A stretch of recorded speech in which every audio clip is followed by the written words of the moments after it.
chegar, criando São Paulo novo.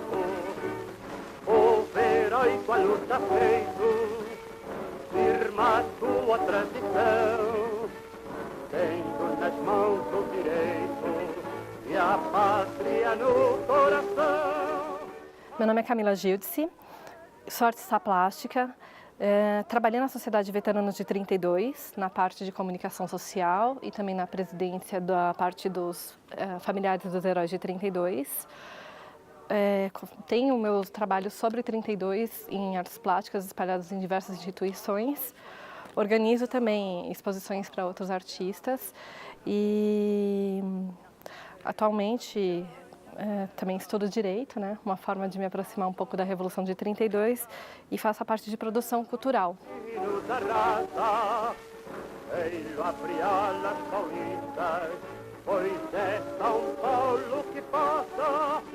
O livro é uma coletânea que trata de histórias dos ex-combatentes e também da produção intelectual que foi feita sobre 32. Então nós temos desde poesias, letras de músicas que foram gravadas na época, também tem as pesquisas históricas de pessoas que não têm o vínculo familiar, porém são grandes contribuidores sim, de 32 na nossa produção cultural atual. E é uma oportunidade que pessoas que gostariam de ter seu trabalho publicado tem um tipo de um registro também e se eu não me engano, é um dos primeiros livros assim de coletâneas desse sentido sobre 32, porque nós temos muitos livros escritos sobre 32, até dos próprios familiares, que eles contam toda a trajetória no campo de batalhas, contribuições e tudo mais, ou livros muito específicos sobre a Revolução de 32, né? Aí você analisa da história dos generais, da história do próprio 23 de maio, então tem vários setores que a Revolução aconteceu, né?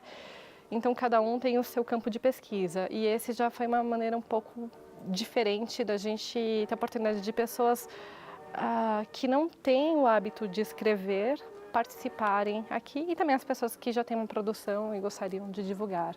Eu estava conversando com a Thaís Matarazzo, que é uma das organizadoras, a dona da editora Matarazzo também, que nós gostaríamos de fazer uma homenagem a 32. E a ideia foi, a princípio, nós pegarmos pessoas que tinha um vínculo muito forte da atuação cultural sobre 32 na sociedade e colocar as histórias dos familiares delas, dar essa oportunidade de reunir todo mundo nesse trabalho. Só que daí nós fomos expandindo para outras pessoas também que não estavam nesse círculo, mas que tiveram as pessoas que lutaram na Revolução. Então foi bacana que a princípio de uma lista que a gente fez meio reduzida, porque a gente tinha que ter um número determinado de autores, nós acabamos ampliando, dando a oportunidade de todos participarem. E a ideia também para o próximo livro, que vai sair já, até com essa capa aqui, que a capa virou verso, elas estarem perpetuando essa história. E é um trabalho muito importante por causa do resgate que ele faz para as famílias também. Até entrar... Muita gente encerra os capítulos deles, algumas pendências, tirando essa história, né? Que não tem oportunidade de contar até mesmo na família o que foram aqueles veteranos, qual foi a importância daquela pessoa ali, que o pessoal vê que tinha as medalhinhas, tinha a farda guardada, às vezes tinha uma baioneta, mas não sabia do que se tratava. Então, o resgate também para as famílias, dando essa continuidade, é uma coisa assim que dá muito orgulho para eles, né?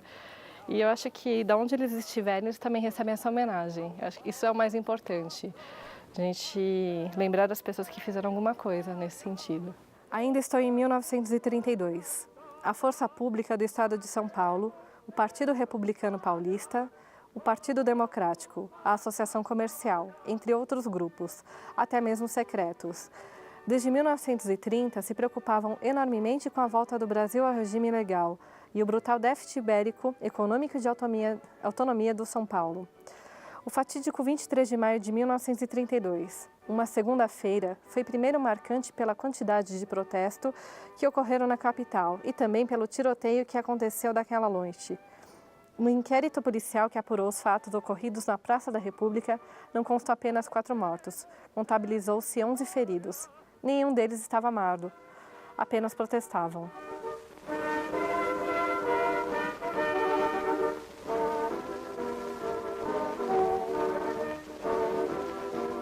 Nós fizemos a princípio uma seleção, as pessoas que estavam interessadas em participar.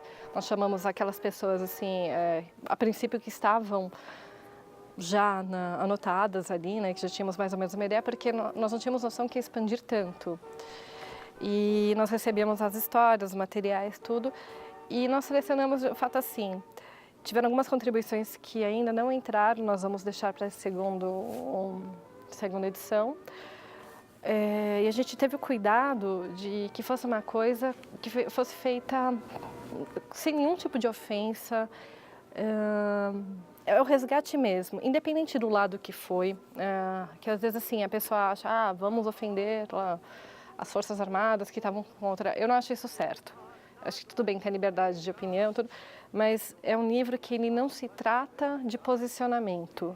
É um livro de resgate das histórias das pessoas. Então, assim, acho que a gente tem veículos específicos. Você quer falar mal de um determinado líder? Fala mal de determinado líder naquele espaço lá que foi cedido para isso.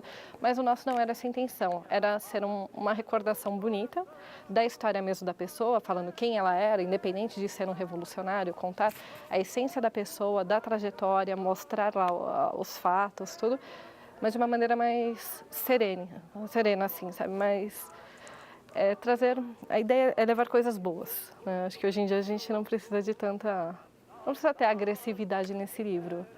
Eu sei que parece um pouco hipócrita quando a gente fala de uma revolução, não trazer agressividade, que você tinha a posição do contra, obviamente. A gente respeita a posição de cada um, mas eu não queria perpetuar esse tipo de energia, né? Acho que é um carinho que a gente quer que as famílias tenham, para ter guardado ali com elas a história do seu parente. Então, as outras discussões, ideologias e tudo mais, a gente deixa um pouco à parte, né? Nós recebemos algumas coisas que ficaram um pouco pesadas e eu falei, não é a ideia, né? Então, a gente tirou tudo, a gente comunica a pessoa, né? Fala, não, você tem uma abordagem um pouco mais leve. Depois, é isso que a gente quer trazer, um pouco mais é uma calma, um sossego para quem participou. Cada autor ele teve o seu processo de pesquisa. Alguns eles já tinham da própria história, de boca a boca, assim, da família mesmo, né?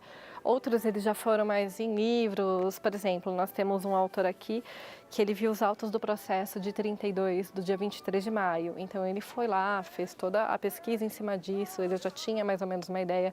Teve outros também que, na Sociedade de Veteranos de 32, eles têm núcleos espalhados por todo o Brasil. Hoje são 52, 53 núcleos de correspondência que eles fazem esse trabalho de pesquisa muito intenso. Então, algumas pessoas desses núcleos também mandaram a contribuição. Então, foi de toda a situação que ocorreu naquele campo lá de batalha mesmo, né? Então, é bem interessante por causa disso, que nós não sabemos tudo o que aconteceu. E às vezes acham que foi uma coisa muito sutil, e não, foi uma coisa bem violenta, né? Até hoje tem algumas histórias que o pessoal conta, né? Que houve algumas coisas ainda nos campos de batalha, e você encontra muita coisa em trincheira, os artefatos, então você vê que tinha fazendas que ainda tinham corpos enterrados.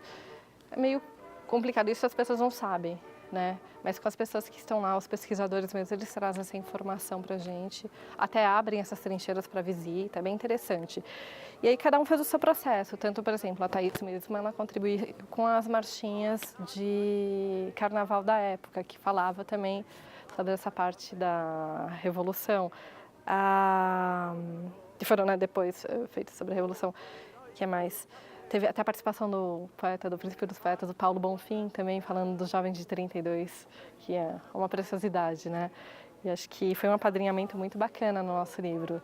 Então, tem várias fontes assim de pesquisa, também por fotografias, histórias que eles já tinham levantado, foi mais ou menos isso. E aí eles enviavam para a gente para fazer essa seleção e tudo mais. Para essas famílias traz um sentimento de alívio, um sentimento de resgate, de conclusão, faz uma diferença na família, tanto o livro quanto uns eventos que a gente faz sobre 32, é muito legal, porque famílias que não se falavam, elas acabam se reunindo novamente. E essa é a ideia, assim, e também de transmitir esse sentimento do civismo, da preocupação de fazer alguma coisa pelos outros. Então, assim, parece que é só um livro, mas tem muita alma aqui dentro. Tanto que, quando eu escrevi aqui, né, é uma reunião realmente de irmãos. É muito engraçado que chega, assim, os meados de julho, né, as pessoas começam a se aproximar e elas buscam essa coisa, assim, de saber da família dela. Tem um orgulho, assim, por trás disso, né. É um dos trabalhos que a gente faz para essa volta do civismo, a questão do amor entre as famílias, de valorizar o seu ente familiar, que às vezes está lá esquecido, às vezes está num asilo, ou você nunca soube da história dele. Então, de contar realmente de que ele fez a diferença, né? Todos que, independente de participarem de revoluções, eu acho que a gente tem muito a aprender com o nosso passado e com as pessoas que fazem parte da nossa família. Aqui, realmente, assim, é uma união de almas, reunião de famílias, de amigos, todos são heróis e a gente não precisa esperar alguém fazer as coisas por nós, pela nossa sociedade. Nós temos possibilidade de dar nos nossos pequenos passos. A gente acha que não, mas esses pequenos passos que nós damos fazem muitas diferenças. A gente não tem noção da proporção que eles podem atingir. Então a gente acha não, o que a gente está fazendo é pequeno, não, ele é muito grande. A gente tem que valorizar as pessoas, acima de tudo, fazer a nossa parte, não esperar que venha de cima, que a gente constrói grandes coisas. Acho que isso que é o fundamental.